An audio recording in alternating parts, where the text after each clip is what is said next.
नमस्कार, good luck today के इस खास एपिसोड में स्वागत है आप सभी का। मैं हूं आपके साथ शगुफ्ता साहिल देव और मेरा साथ देने के लिए स्टूडियो में मौजूद हैं पंडित शैलेंद्र पांडे जी। पंडित जी, बहुत बहुत स्वागत है आपका। नमस्कार। तो आज के इस खास एपिसोड में हम बात करने वाले हैं कि ज्योतिष के हिसाब से अगर शुक्र की स्थिति आपकी कुंडली में अच्छी है तो वो किस प्रकार के फलदायी आपके लिए साबित हो सकता है। इसके बारे में बात करेंगे। शुक्र के राजयोग के बारे में विस्तार से बातचीत होगी, लेकिन सबसे पहले देख लेते हैं आज का गुड लक मंत्र।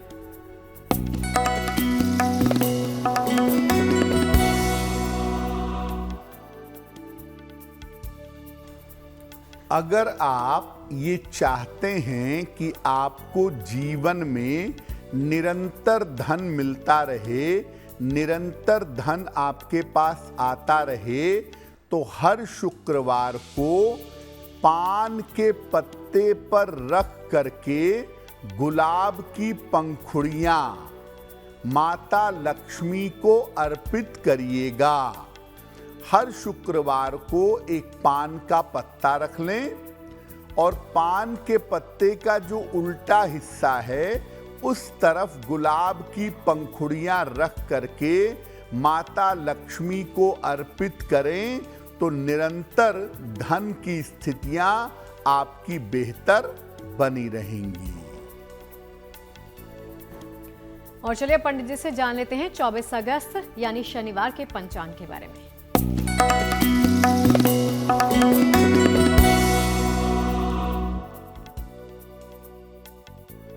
दिनांक 24 अगस्त 2024, दिन शनिवार, तिथि है भाद्रपद कृष्ण पक्ष की पंचमी तिथि, प्रातः काल 7:51 तक। नक्षत्र है अश्विनी नक्षत्र, शाम के 6:05 तक। चंद्रमा मेष राशि में संचरण कर रहे हैं। राहु काल का समय प्रातः काल 9 बजे से 10:30 तक।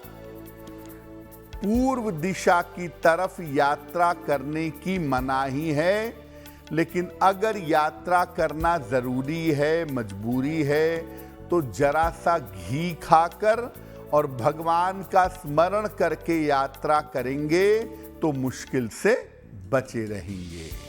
और चलिए आज के विषय की शुरुआत करते हैं पंडित जी के साथ। शुक्र के राजयोग की बात कर रहे हैं, तो पहला प्रश्न पंडित जी से पूछ लेते हैं कि शुक्र की ज्योतिष के हिसाब से उसका रोल क्या है, उसकी भूमिका क्या है पंडित जी? जी, आज हम आपको बताने वाले हैं कि आपकी कुंडली में अगर शुक्र से संबंधित कोई राजयोग बनता है तो उसके प्रभाव जीवन में कैसे होते हैं और ये राजयोग बनते कैसे हैं। लेकिन इन सब के पहले ये जानते हैं कि शुक्र की ज्योतिष में क्या भूमिका है। देखिए, शुक्र को भी ज्ञान का स्वामी माना जाता है और वैभव का स्वामी भी है। शुक्र ज्ञान और वैभव दोनों देता है। ये ग्लैमर का सबसे बड़ा ग्रह है। आपके जीवन में पॉम्प एंड शो पैदा करता है। शुक्र की 2 राशियां हैं, वृषभ राशि और तुला राशि, और शुक्र इन्हीं राशियों के स्वामी हैं। शुक्र मीन राशि में सबसे ज्यादा मजबूत हो जाते हैं और मीन राशि में सबसे ज्यादा शुभ फल प्रदान करते हैं। शुक्र के कारण व्यक्ति को जीवन में सुख और वैभव मिल जाता है। शुक्र का राजयोग अगर कुंडली में है तो धन, वैभव, ग्लैमर ये तो मिलेगा ही, साथ में नाम और यश भी मिलेगा। और शुक्र का अगर केवल एक राजयोग भी आपकी कुंडली में है तो शुक्र का एक राजयोग भी आपको सुख और शांति दे सकता है।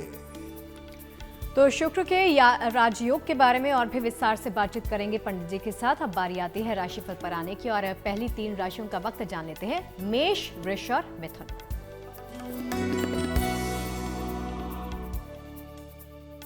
मेष राशि, रुके हुए काम आपके पूरे होते दिख रहे हैं। धन की प्राप्ति होगी। संतान पक्ष की उन्नति होगी। किसी निर्धन व्यक्ति को अगर धन का दान कर दें तो आपका दिन और भी ज्यादा बेहतर होगा। शुभ रंग होगा आपके लिए पीला और भाग्य का मीटर आपको नंबर दे रहा है 90%। सबसे ज्यादा भाग्य आपके साथ बना हुआ है।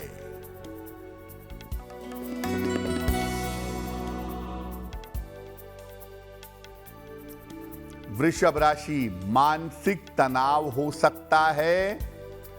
वाद विवाद से बचाव करें। संतान पक्ष की चिंता हो सकती है। शनि मंत्र का अगर जप कर लें, ओम शं शनैश्चराय नमः, तो दिन की मुश्किलें कम हो जाएंगी। शुभ रंग होगा आपके लिए नीला और भाग्य का मीटर आपको नंबर दे रहा है 60%। मेहनत ज्यादा होगी, भाग्य थोड़ा कम होगा।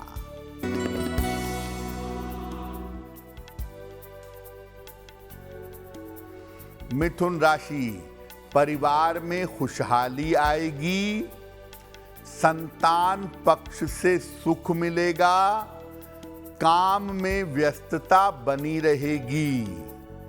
खाने पीने की वस्तु का अगर दान कर दें तो आपका दिन और भी ज्यादा बेहतर होगा। शुभ रंग होगा आपके लिए आसमानी और भाग्य का मीटर आपको नंबर दे रहा है 70%। मध्यम भाग्य आपके साथ बना हुआ है। और चलिए चर्चा को पंडित जी के साथ आगे बढ़ाते हैं और पंडित जी से जान लेते हैं कि शुक्र का पहला राजयोग आखिर कौन सा होता है, उसका जीवन पर किस प्रकार का प्रभाव पड़ता है। देखिए, शुक्र का पहला राजयोग है मालव्य योग। इसका प्रभाव क्या होता है? मालव्य योग शुक्र का पंच महापुरुष योग है। शुक्र अगर कुंडली में मीन राशि में हो, वृषभ राशि में हो या तुला राशि में हो तो मालव्य नामक योग बनता है। यानी अगर शुक्र आपकी कुंडली में 12 नंबर में, 2 नंबर में या 7 नंबर में हो तो मालव्य नामक योग बनता है। लेकिन इसके लिए शुक्र को लग्न से केंद्र में होना चाहिए। अगर ये योग कुंडली में है तो व्यक्ति को अपार वैभव और विलास मिलता है। कंफर्ट, लग्जरी, पैसा, संपन्नता सब मिलता है। व्यक्ति को ग्लैमर, सुख, समृद्धि, धन और आकर्षण प्राप्त होता है। ऐसे लोग फिल्म में, मीडिया में, कला, सौंदर्य या चिकित्सा के क्षेत्र में होते हैं।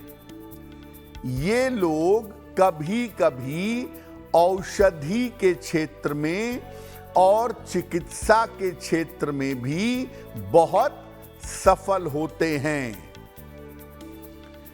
लग्जरी होना, ग्लैमर होना बुरा नहीं है, लेकिन इस योग के होने पर लस्ट से, विलासिता से बचना चाहिए। लस्टफुल एक्टिविटीज में इन्वॉल्व मत होइए और धन की बर्बादी मत करिए। धन आपके पास ज्यादा है, बेहतर है, अच्छी बात है, लेकिन धन की बर्बादी से आपको बचना चाहिए। तो केवल भोग विलास में डूबे रहें ये भी ठीक नहीं है, और केवल धन की बर्बादी करें ये भी ठीक नहीं है। इन बातों का ध्यान बनाए रखिए। और चलिए चर्चा को आगे बढ़ाएंगे पंडित जी के साथ। अब बारी आती है राशिफल पर वापस आने की। कर्क, सिंह और कन्या का वक्त जान लेते हैं कि कैसा रहने वाला है।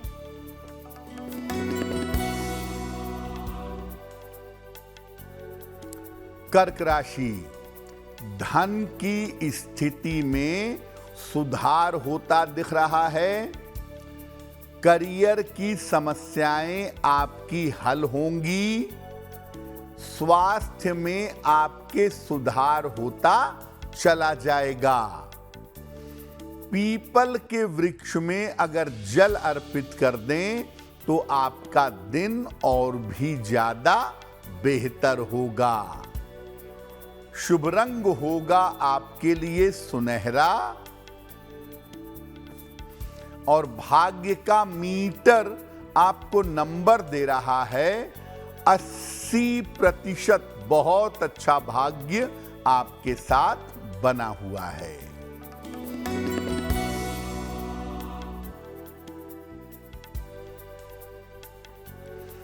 सिंह राशि, संतान पक्ष को सफलता मिलेगी। नौकरी में पदोन्नति होगी। मान सम्मान मिलने के योग दिख रहे हैं। खाने पीने की वस्तु का अगर दान कर दें तो आपका दिन और भी ज्यादा बेहतर होगा। शुभ रंग होगा आपके लिए नारंगी, और भाग्य का मीटर आपको नंबर दे रहा है 75%। उत्तम भाग्य आपके साथ बना हुआ है।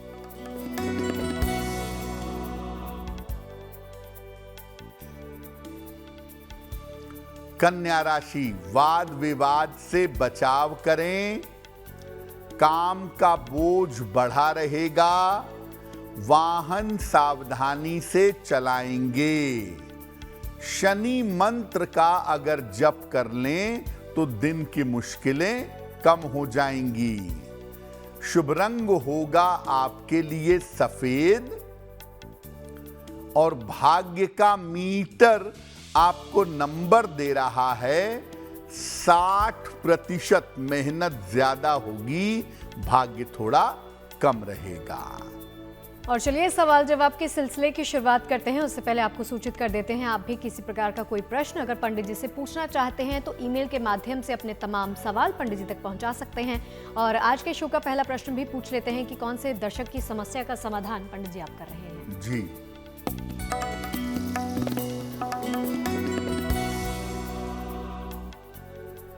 आज का पहला प्रश्न हमें आराध्या ने लिखा है, और आराध्या हमें कोलकाता से लिखती हैं।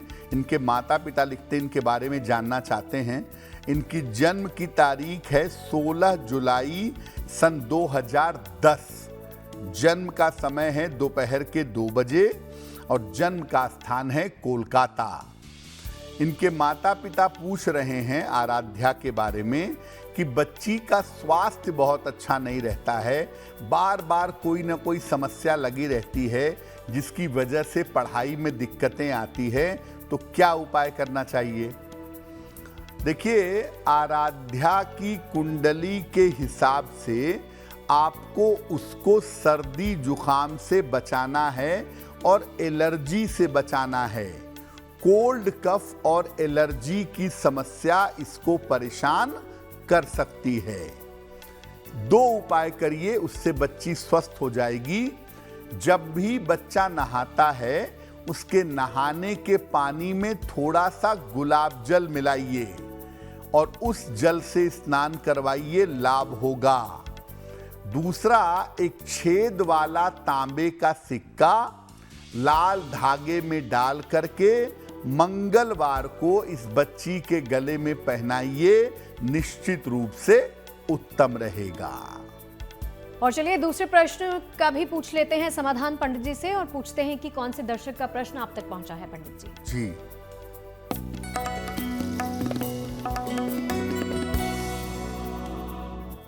अगला प्रश्न हमें दीपक जी ने लिखा है, और दीपक जी हमें मुरादाबाद से मेल लिखते हैं।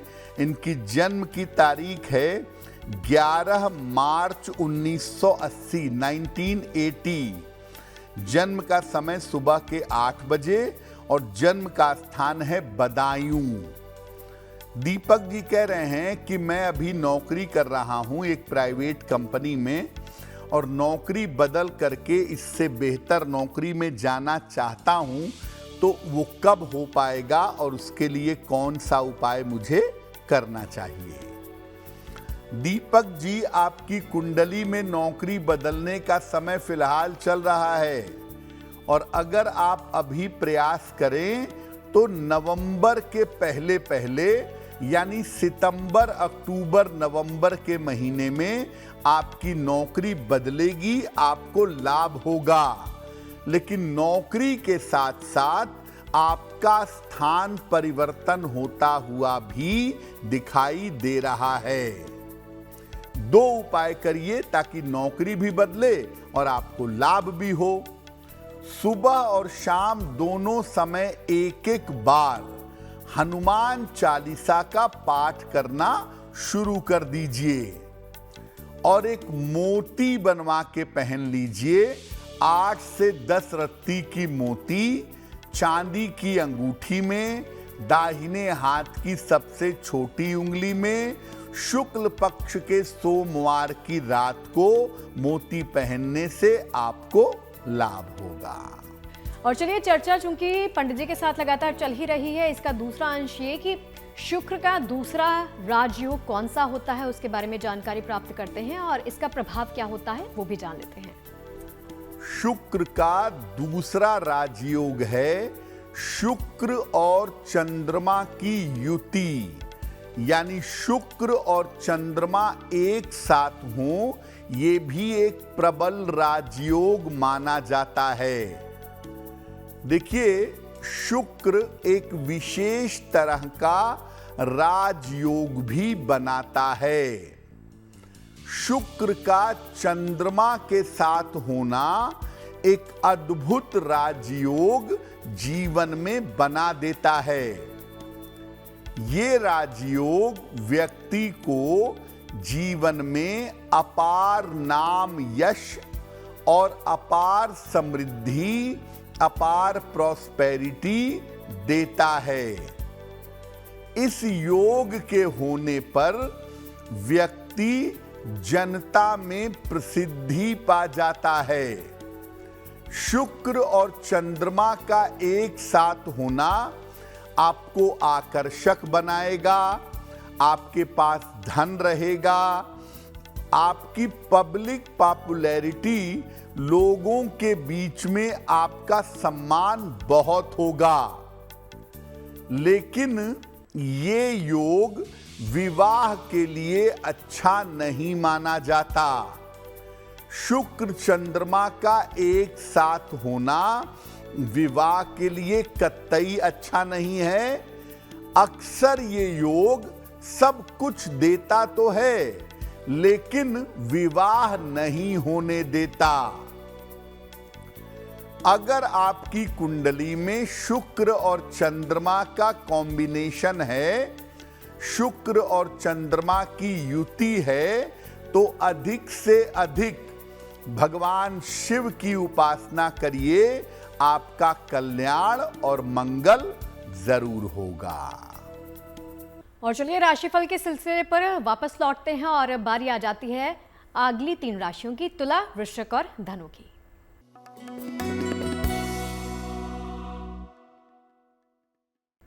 तुला राशि, पुराने तमाम विवाद, पुरानी तमाम समस्याएं हल होंगी।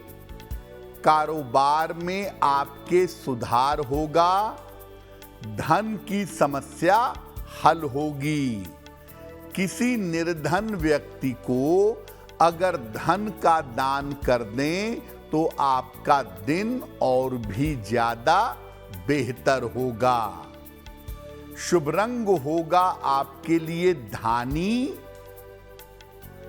और भाग्य का मीटर आपको नंबर दे रहा है 70% मध्यम भाग्य आपके साथ बना हुआ है।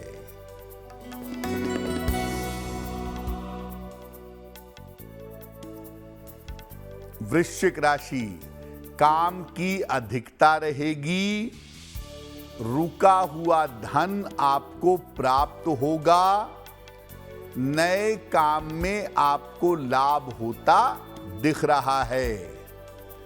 खाने पीने की वस्तु का अगर दान कर दें तो आपका दिन और भी बेहतर होगा। शुभ रंग होगा क्रीम और भाग्य का मीटर आपको नंबर दे रहा है 65%। जितनी मेहनत करेंगे उतना ही आपको लाभ होगा।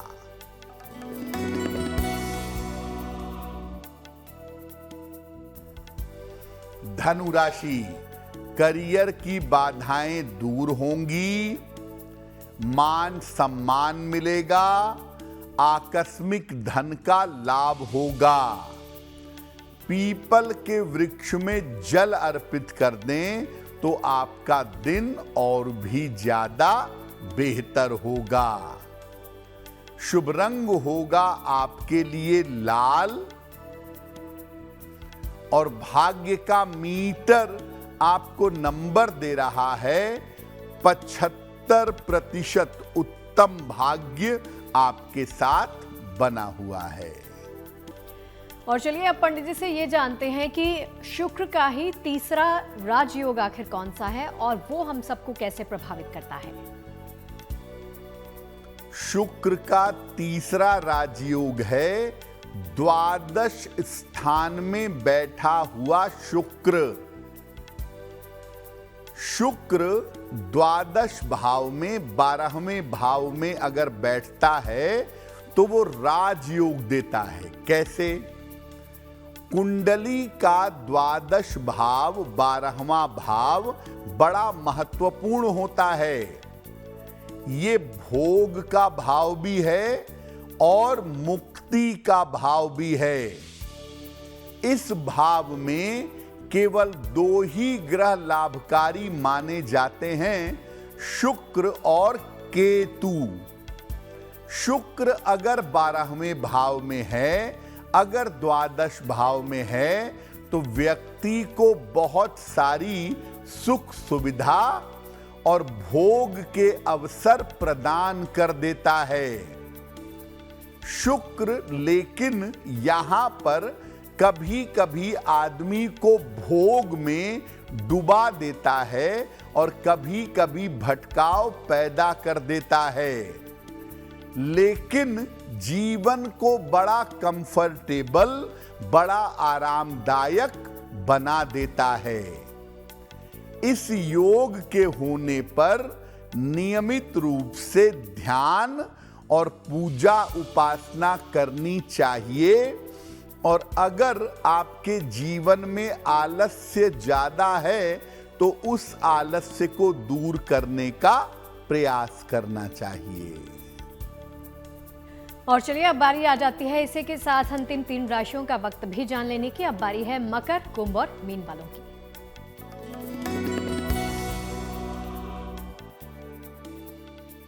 मकर राशि, बेवजह के मानसिक तनाव से बचने का प्रयास करें।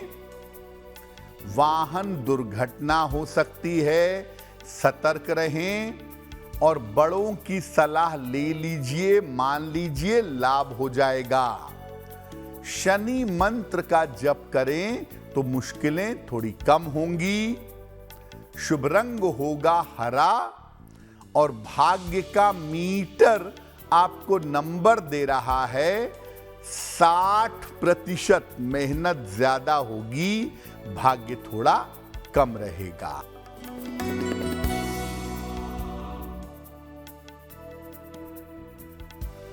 कुंभ राशि, काम में व्यस्तता रहेगी, छोटी यात्रा के योग बन रहे हैं, रुका हुआ धन आपको प्राप्त होगा।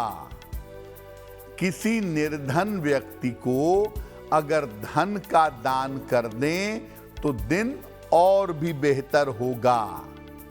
शुभ रंग होगा बैंगनी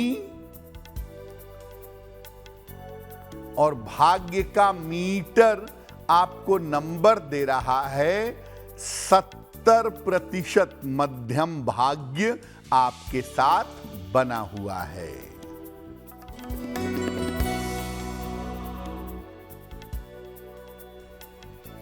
मीन राशि, परिवार में मंगल कार्य के योग बन रहे हैं, करियर की तमाम चिंताएं समाप्त होंगी, स्थान परिवर्तन के योग दिख रहे हैं। पीपल के वृक्ष में जल अर्पित करें तो दिन और भी बेहतर होगा। शुभ रंग होगा समुद्री हरा और भाग्य का मीटर आपको नंबर दे रहा है 80%। बहुत अच्छा भाग्य आपके साथ बना हुआ है। और चलिए आपके ही सवालों पर आते हैं और तीसरा प्रश्न पंडित जी से अब पूछ लेते हैं कि किस दर्शक का सवाल अब पंडित जी ले रहे हैं। जी,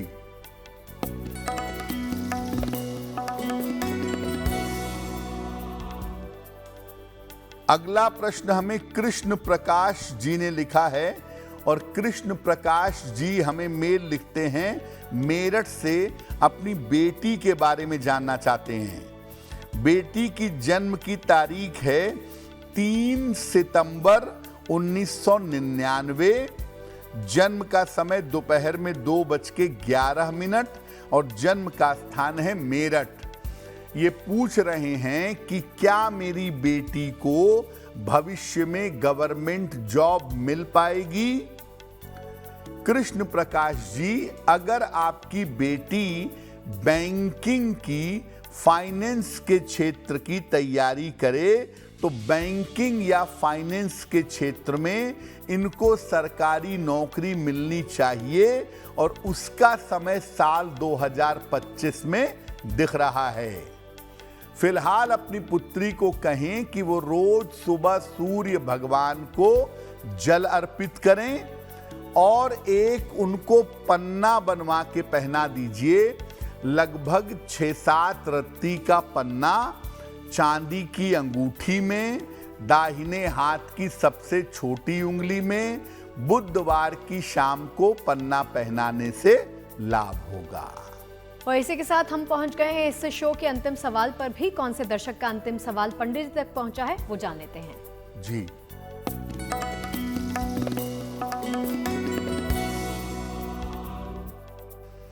आज का अंतिम प्रश्न हमें वसुधा जी ने लिखा है और वसुधा जी हमें मेल लिखती हैं गोरखपुर से।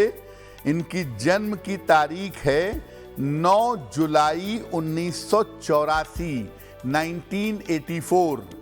जन्म का समय सुबह के 8:42 और जन्म का स्थान है देवरिया।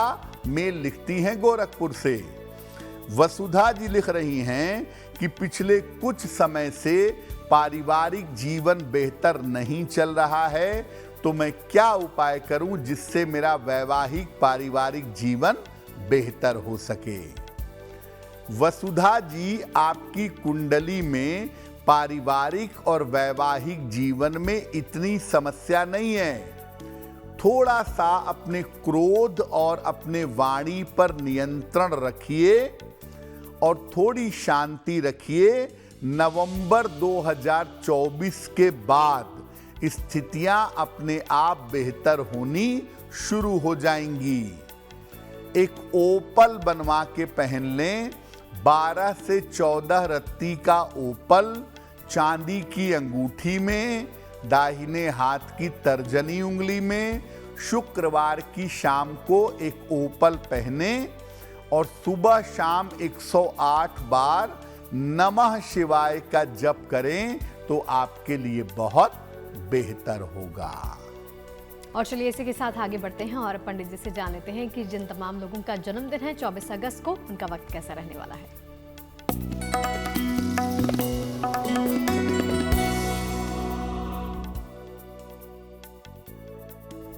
जिन लोगों का जन्मदिन 24 अगस्त को है, उन्हें हम सबकी तरफ से जन्मदिन की हार्दिक शुभकामनाएं। आने वाले वर्ष में आपका स्वास्थ्य बेहतर होता जाएगा। करियर में आपके लाभकारी बदलाव होगा। धन और परिवार की स्थिति कुल मिलाकर ठीक रहेगी। अविवाहितों का विवाह इस वर्ष में हो सकता है। क्या करेंगे? पूरे साल भर माता लक्ष्मी की अगर आप उपासना करें तो आपको लाभ होगा। और चलिए इसी के साथ आगे बढ़ते हैं और पंडित जी से जान लेते हैं आज के शो की जिज्ञासा के बारे में। आज की जिज्ञासा है कि क्या बच्चे का असली नाम राशि के नाम के अक्षर से रखना चाहिए? क्योंकि बहुत सारे लोग बच्चे के जन्म लेने के बाद जो उसकी राशि का अक्षर निकलता है उसी से नाम रख देते हैं। देखिए, बच्चे के जन्म नक्षत्र के अक्षर से बच्चे की राशि का नाम रखा जाता है, लेकिन ये नाम पॉपुलर नहीं होना चाहिए। ये नाम गोपनीय रखना चाहिए। बच्चे का नाम उस ग्रह से संबंधित होना चाहिए जो ग्रह कुंडली में सबसे ज्यादा मजबूत हो। अगर आपके बच्चे का नाम राशि के नाम पर रखेंगे तो ये बच्चे के लिए बहुत अच्छा नहीं होगा। और चलिए अब पंडित जी से जान लेते हैं शुभ पहर के बारे में। 24 अगस्त शनिवार का शुभ पहर कैसा रहने वाला है? 24 अगस्त 2024 दिन शनिवार का शुभ पहर। शुभ पहर का समय है शाम के 6 बजे से 7:30 तक। इस समय में जितना संभव हो शनि मंत्र का जप करिएगा। ऐसा करने से आपके रोजगार की स्थिति में सुधार होना शुरू हो जाएगा। लेकिन करेंगे शुभ पहर में ही 24 अगस्त शनिवार शाम के 6 बजे से 7:30 के बीच में। और जैसा कि आप सभी जानते हैं कि शो के अंत की तरफ बढ़ते हुए हम बात करते हैं गुड लक राशि के बारे में। तो आज की गुड लक राशि कौन सी है वो भी जान लेते हैं।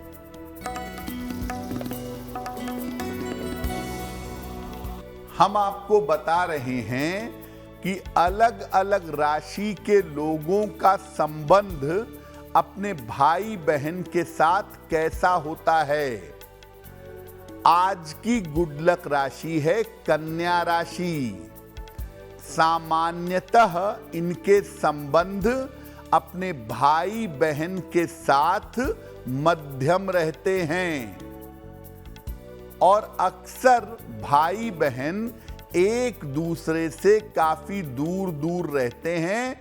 संबंध एवरेज होते हैं, ना तो बहुत बेहतर होते हैं और ना ही बहुत खराब होते हैं। और चलिए इस शो से जुड़े हुए तमाम उपाय तो पंडित जी ने आपको बता दिए हैं। अब बारी आती है जिसका आप सबको इंतजार रहता है, महा उपाय के बारे में जानकारी प्राप्त करने की। जी,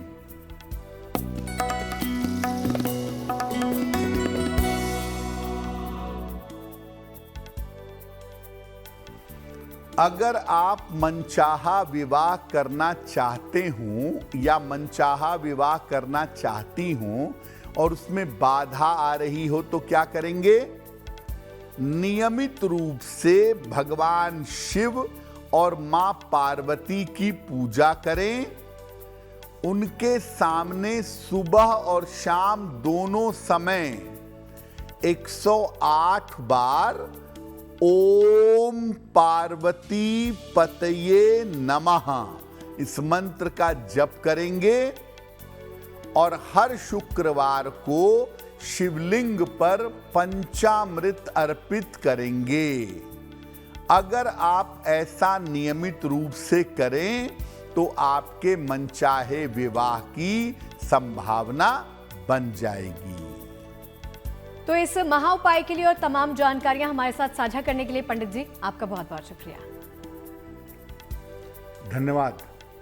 चलिए आज के इस विशेष एपिसोड में फिलहाल के लिए इतना ही, लेकिन देश और दुनिया की तमाम अच्छी खबरें लगातार जारी हैं, तो आप देखते रहिए गुड न्यूज।